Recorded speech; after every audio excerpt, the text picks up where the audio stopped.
So let's talk about when not to ask for a raise or a promotion. Kind of want to get this out of the way, especially with right now at the time that we're filming this.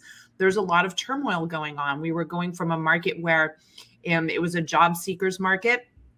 All these employers didn't have enough talent. Now, all of a sudden, we're seeing the pendulum shift and we're seeing what's called a lot of restructuring. In fact, I've been talking about the great restructuring that would go on after the pandemic, where companies now have to really right size themselves and figure out how they're going to move forward, right? So you have to be thinking about the right time to ask for a raise and a promotion.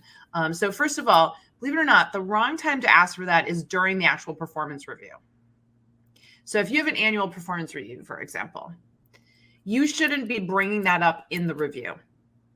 If you want a raise or a promotion, that conversation should have happened well before that review, because that performance review, it should be the time where you're validating, hey, all the things that we talked about for me to get a promotion and a raise have happened. So you're already having that conversation, and this is just another thing that's going to ensure that you get it. So you don't want to just blindside them, right, in the review process and say, hey, and today I'd like to talk about a raise and a promotion. You should have done that earlier, and we're going to show you how to do that.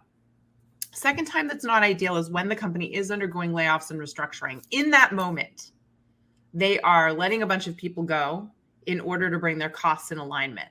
So the last thing they're going to do right in that moment is give you a raise and a promotion. Now, I'm not saying that a month from now, after they've finished the restructuring, they've settled down, or a couple months out from that, and you're taking on more work and more responsibility, can be the perfect time for you to ask for the promotion and the raise. But what we want to do is let the dust settle with the transaction that they had to go through.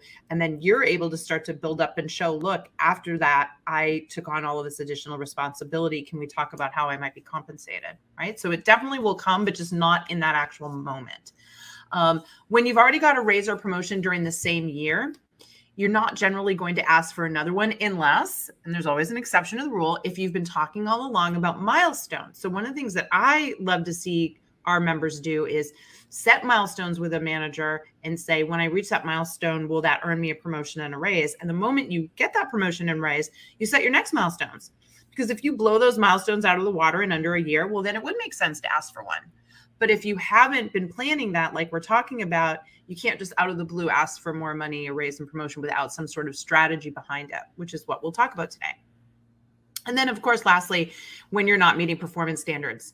So, you should be having regular conversations with your manager about how you're performing, and you should be hearing that you're meeting and exceeding expectations consistently. In fact, you should have that documented, that we've had multiple conversations, that I'm exceeding, I'm saving the company money, I'm making the company money, in order for that to be the setup to you getting that raise and promotion. Okay. But if you're not hitting those things, that's not the time, right? And I've seen people actually do that and end up losing their job instead of keeping it. So you really want to be careful there.